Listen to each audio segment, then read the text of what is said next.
नमस्कार, हमर छत्तीसगढ़ देख रहे हैं आप और मैं हूं आपके साथ गौरव राजेंद्र। बुलेटिन की शुरुआत करते हैं।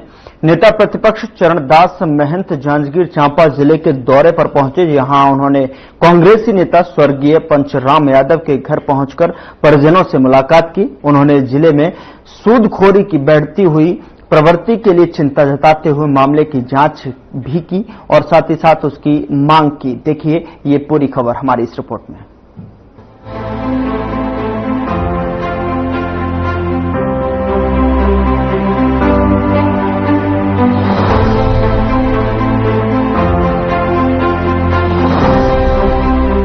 कांग्रेस कार्यकर्ता पंचराम यादव की आत्महत्या के मामले में अब राजनीति गर्माती नजर आ रही है।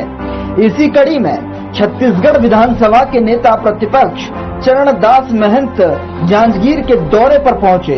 यहां उन्होंने स्वर्गीय पंचराम यादव के घर पहुंचकर उनके परिजनों से मुलाकात की। इस दौरान उन्होंने कहा कि पंचराम कांग्रेस के निष्ठावान कार्यकर्ता थे और उनका अपने परिवार के 3 सदस्यों को साथ मिलकर आत्महत्या करना कांग्रेस के लिए बड़ी क्षति है। उन्होंने साथ ही कहा कि पंचराम और परिजनों ने सूदखोरों की प्रताड़ना से तंग आकर आत्महत्या की है, लेकिन वो कौन सूदखोर हैं उसका अब तक खुलासा नहीं हो पाया है। उन्होंने प्रशासन पर सवाल उठाते हुए कहा कि जिले में बढ़ते सूदखोरी के मामले में पुलिस की भूमिका संदिग्ध है। इस पूरे मामले की गहनता से जांच होनी चाहिए। हम सबके लिए बहुत दुखद है। मुझे समझ में नहीं आता कि छोटे मोटे ऋण के चक्कर में उन्होंने अपने पूरे परिवार को बर्बाद कर दिया। उनको कितना कष्ट हो रहा होगा या किसी ने कितना उसे प्रताड़ित किया होगा, ये सोचने की बात है। सब लोग बहुत दुखी हैं और मैं आज जा रहा हूँ उनके घर में, कोशिश करता हूँ जो कुछ बचे होंगे लोग उन्हें सांत्वना दूंगा। मगर ये हम सब पूरे साथियों के लिए बहुत दुखद घटना है और हमें ये दुख सहन नहीं हो रहा है। ये ऋण की बात आ रही है तो ऋण जो सूदखोर हैं उनके लिए कुछ कार्रवाई होनी चाहिए, इस पूरे प्रकरण जांच होनी चाहिए। कुछ लोगों की मांग है कि वही यहाँ ऋण का बहुत ही एक जाल सा बिछा हुआ है।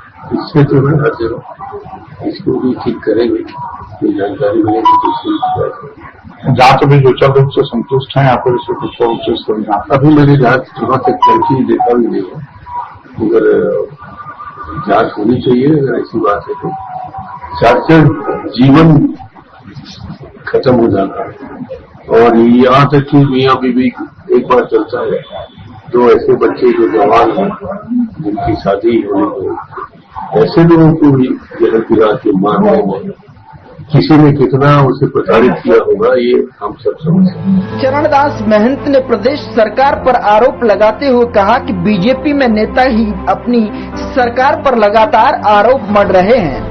उन्होंने कहा कि छत्तीसगढ़ में डबल इंजन की सरकार होने का दावा किया जा रहा था, लेकिन प्रदेश के हालात खराब हैं। चरणदास महंत ने कानून व्यवस्था को लेकर निशाना साधते हुए कहा कि प्रदेश की कानून व्यवस्था सवालों के घेरे में है। इसके साथ ही नेता प्रतिपक्ष चरणदास महंत ने आगामी उपचुनाव को लेकर कहा कि कांग्रेस की पूरी तैयारी है। चरणदास ने दावा किया कि कांग्रेस ने उपचुनाव के लिए समिति गठन कर प्रत्याशी का चयन करने की शुरुआत कर दी है। कोरबा से आ रहा हूँ। मैंने ये कहा कि हमारे 1000 करोड़ से भी ज्यादा के काम संग्रहण केंद्रों में और वितरण केंद्रों में जहाँ से बिल को जाते हैं वहाँ सड़ रहे हैं और ऐसे कार्यों को लिए भी 4 दिन हो गया सरकार ने कोई संज्ञान नहीं दिया। डबल इंजन की सरकार कहते हैं, अगर बड़े इंजन एमपी को माने तो ब्रिजमोहन अग्रवाल आज आरोप लगाए कि 25 रुपए प्रति बोरे में वसूल हो रही है, ये नहीं होनी चाहिए और इसलिए वसूल हो रही है कि चुनावों के लिए चलना है क्या। उन्हीं के विजय बघेल कहते हैं कि हमें सब चीज बुला के जो वादे किए हैं उसे पूरा करना चाहिए, जो सरकार नहीं कर पा रही है। उन्हीं का एक और विधायक रायपुर का ही कहता है कि जो पुलिस विभाग के द्वारा अत्याचार, अनाचार, दुराचार, व्यभिचार हो रहा है वो रायपुर में इतना बढ़ गया है कि इसे रोकना चाहिए। तो उनके ही विधायक ना यहाँ संतुष्ट हैं, न सांसद दिल्ली में संतुष्ट हैं। तो कौन से इंजन से चल रही है, आगे के इंजन से चल रही है, पीछे के इंजन से चल रही है, ये देखने के लिए। तो चुनाव को लेकर कुछ तैयारी है? हमारे चुनाव के लिए अभी सदस्यों का दल बनाया गया है वरिष्ठों का, तो लोग जा रहे हैं, बात करेंगे, चर्चा करेंगे और जो भी उपयुक्त कैंडिडेट होगा देखेंगे। तो सुना भी आ रही है कि सूत्रों से कि कांग्रेस के प्रत्याशी इस बार बीजेपी से नहीं रह सकते। कांग्रेस के प्रत्याशी बीजेपी से लड़ेगा, ऐसा नहीं, बीजेपी से लड़ेगा, कांग्रेस से लड़ेगा। कांग्रेस कार्यकर्ता पंचराम यादव की आत्महत्या का मामला प्रदेश की राजनीति में भूचाल ला रहा है। कांग्रेस अपने कार्यकर्ता की आत्महत्या के बाद लगातार प्रदेश की कानून व्यवस्था और सूदखोरों के खिलाफ एक्शन न लेने को लेकर प्रदेश सरकार पर सवाल खड़े कर रही है। अब देखना ये होगा कि इस मामले में पुलिस क्या कार्रवाई करती नजर आती है। Bureau report.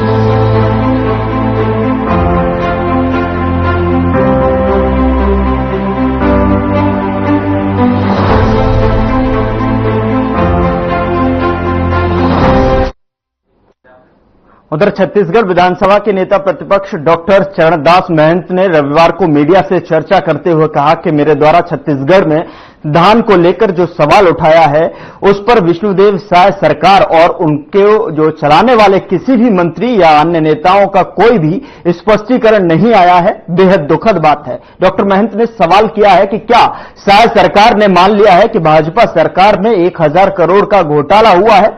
डॉक्टर महंत ने कहा कि प्रदेश में विपक्ष सकारात्मक भूमिका के साथ जनता के दुख और दर्द और समस्याओं को प्रमुखता से उठा रहा है, लेकिन सुनने वाला कोई नहीं है। अब तो विपक्ष के साथ साथ दुर्ग के भाजपा के सांसद विजय बघेल ने भी साय सरकार को अपने वादे निभाने का स्मरण कराया है।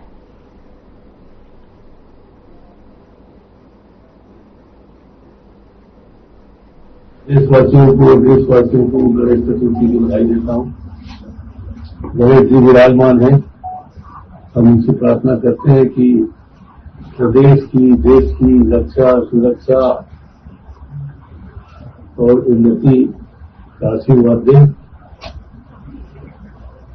3-4 दिन पहले मैंने छत्तीसगढ़ में प्रदेश कांग्रेस कमेटी में ये आरोप लगाया था कि छत्तीसगढ़ में लगभग 1000 करोड़ के ज्यादा के धान या तो सड़ गए हैं या मिल तक नहीं पहुंचे हैं, और ये पूरी लापरवाही और भ्रष्टाचार का नमूना है। मगर 4 दिन हो गए, किसी भी मंत्री या संतरी किसी का कोई जवाब नहीं आया। तो इतना लापरवाही से डबल इंजन की सरकार चल रही है, ये देख के हम सबको दुख हो रहा है। डबल इंजन की सरकार कहते हैं, मगर सरकार अगले इंजन से चल रही है कि पिछले इंजन से चल रही है, यहाँ से चल रही है, दिल्ली से इंजन से चल रही, कुछ समझ से तब पड़े। क्योंकि उन्हीं के सांसद माननीय विजय बघेल जी कहते हैं कि हमें अपने वादों को पूरा करना है। उन्हीं के सांसद माननीय अग्रवाल साहब ने ये आरोप लगाया है कि पूरे सीमेंट वालों से प्रति बोरी 50 रुपए वसूल किए जा रहे हैं, और नहीं करना चाहिए।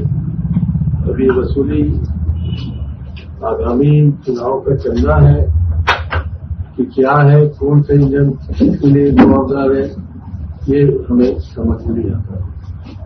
उन्हीं के माननीय मंत्री शर्मा जी जो उप मुख्यमंत्री हैं, वो कहते हैं कि हमें वादों को पूरा करना है। जब मुख्यमंत्री है तो उन्हें कहने की कोई जरूरत नहीं है। वादे पूरे करने चाहिए, नियम बनने चाहिए, कानून बनने चाहिए। उन्हीं के विधायक जो वहां से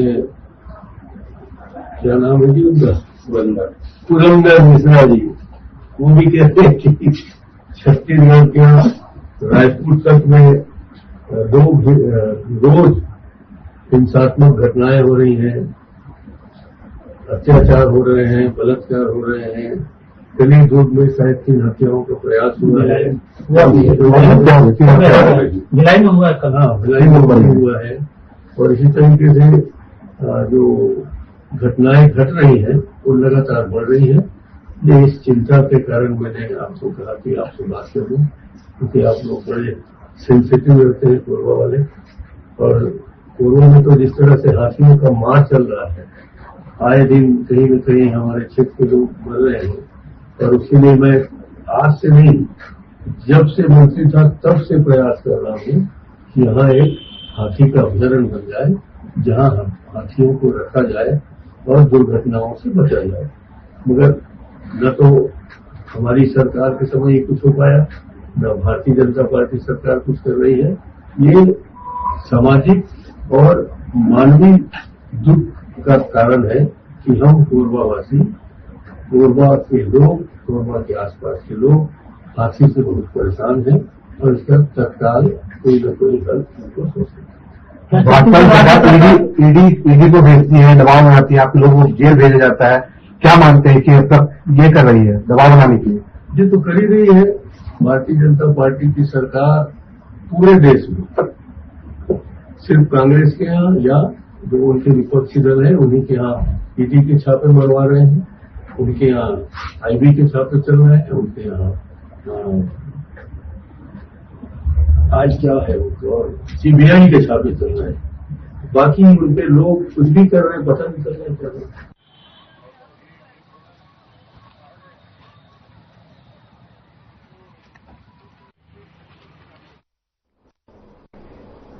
वक्त छोटे से ब्रेक का है, फौरन हाजिर होते हैं तमाम खबरों के साथ।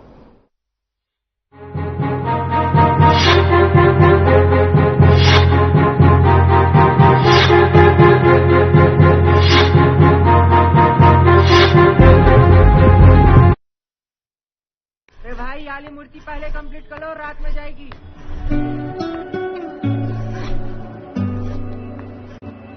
चाचा, मूर्ति चाहिए। दिखाता हूं। ये देखिए, ये सारे मूर्ति बहुत डिमांड में है। अरे चाचा, इतनी बड़ी नहीं, मुझे छोटी मूर्ति चाहिए। अच्छा, तो घर के लिए चाहिए? जी, मेरा पहला पक्का मकान बना है ना, गणेश चतुर्थी है और मेरा गृह प्रवेश भी है, तो गणेश जी का विराजमान होना जरूरी है ना। अच्छा, मंगवाता हूँ। छोटू, हाँ चाचा। छोटी और सबसे अच्छी मूर्ति लेकर आ। आपके हाथों में तो जादू है। ये मूर्ति कला आपने कहीं से सीखा होगा? अरे नहीं, बचपन से ही कच्चे मकान में रहे हैं, तो मिट्टी से बहुत पुराना लगाव हो गया था। बाबूजी हमारे मकान बनाते थे और हम बची हुई मिट्टी से गणेश जी बनाते थे।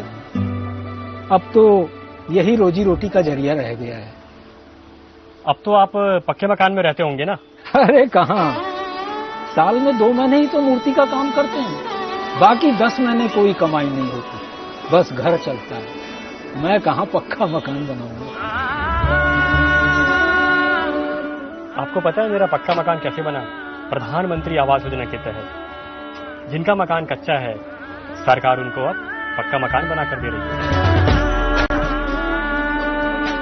ये विष्णु का सुशासन है। अगला गणेश चतुर्थी आप अपने पक्के मकान में ही बनाएंगे। ये लो, आपकी मूर्ति भी आ गई।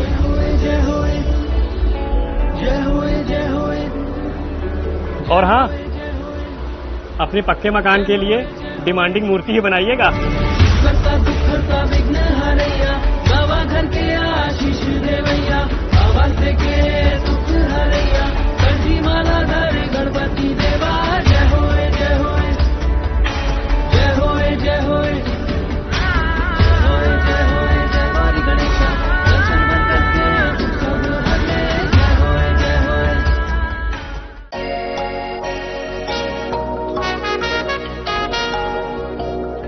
तुम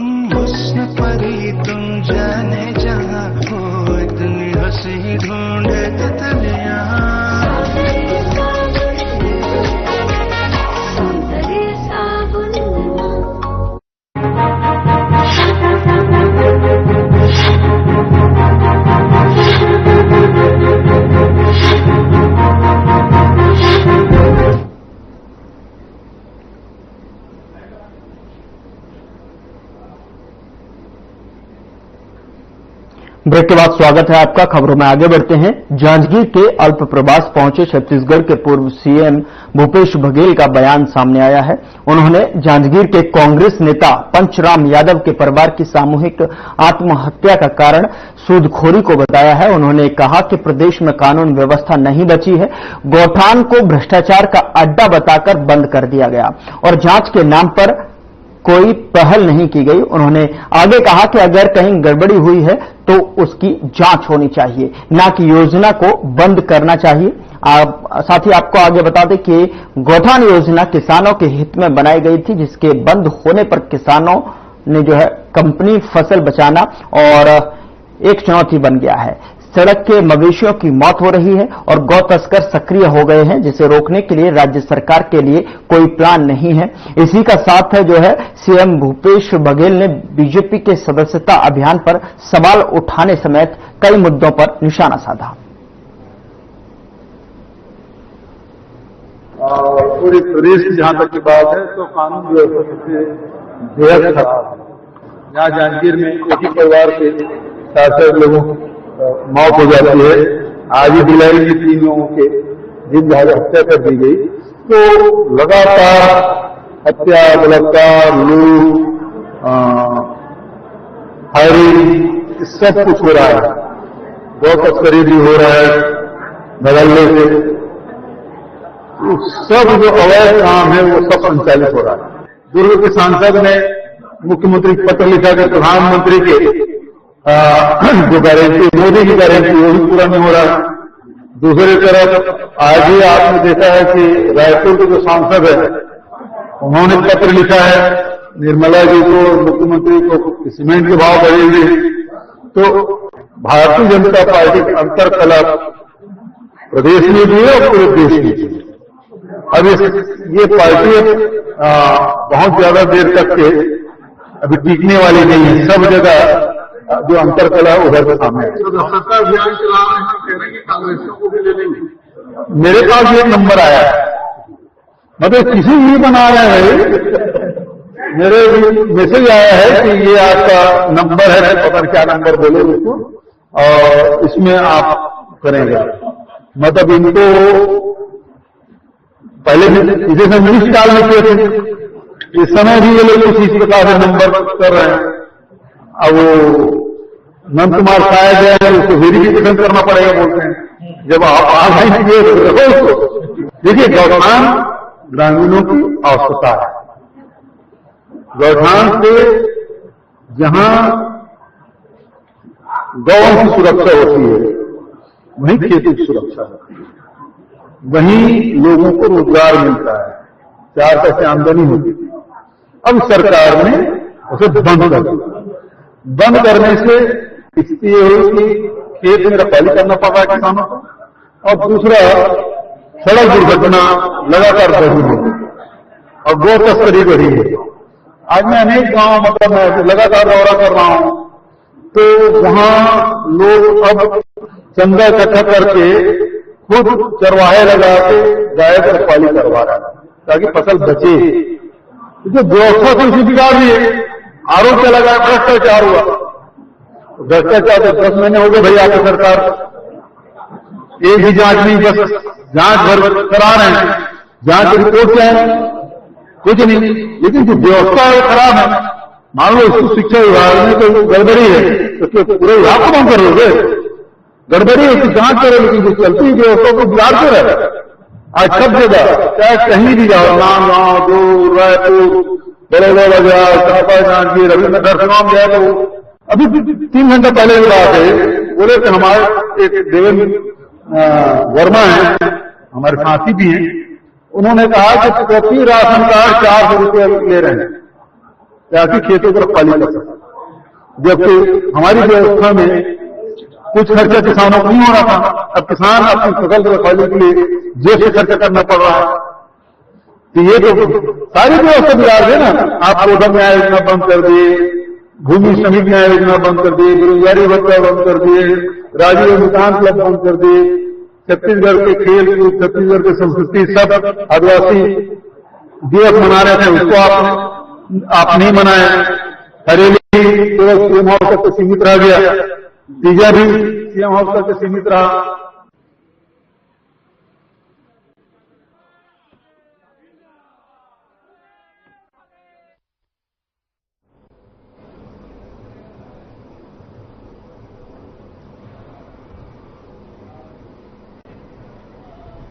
उधर रायपुर के पंडित दीनदयाल उपाध्याय ऑडिटोरियम में अंतर्राष्ट्रीय साक्षरता दिवस एवं उल्लास मेले का आयोजन किया गया है, जिसमें सीएम विष्णुदेव साय समेत दूसरे गणमान्य लोगों ने शिरकत की। इस मौके पर सीएम विष्णुदेव साय ने संबोधित भी किया।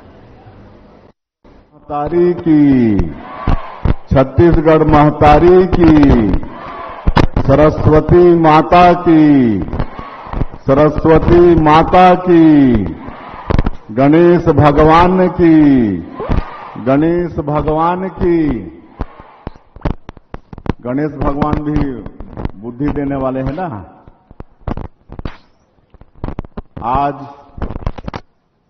अंतर्राष्ट्रीय साक्षरता दिवस समारोह एवं उल्लास मेला में आज के कार्यक्रम की अध्यक्षता कर रहे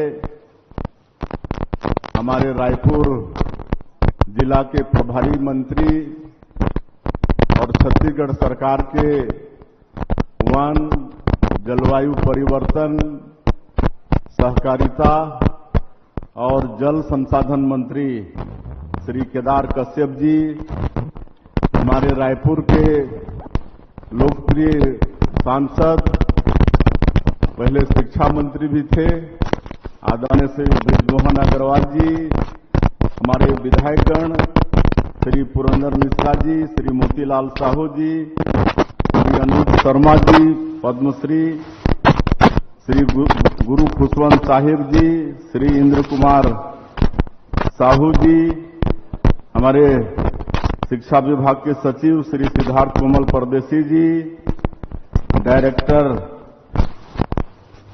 संजीव झा जी, समग्र शिक्षा, डायरेक्टर कटारा जी,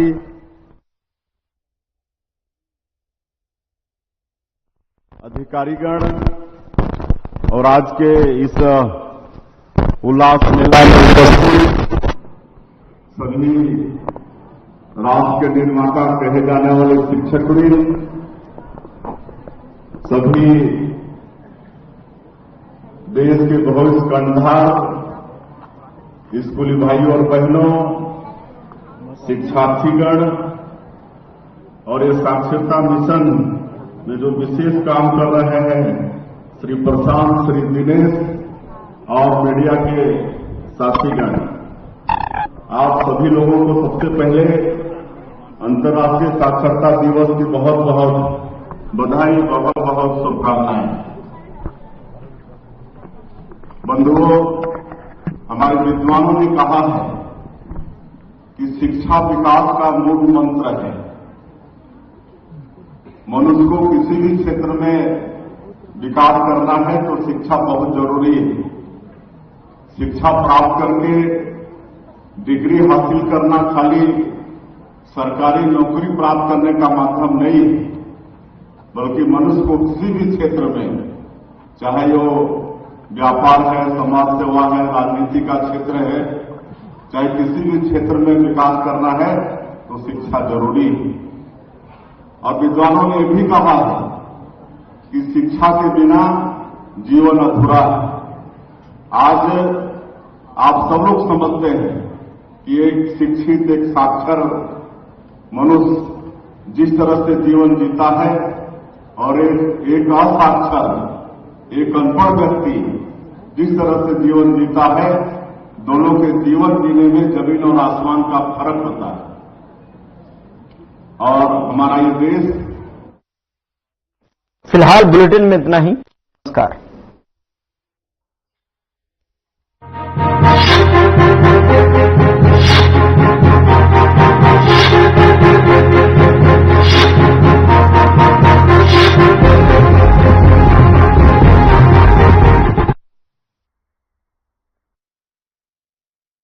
भाई आली मूर्ति पहले कंप्लीट कर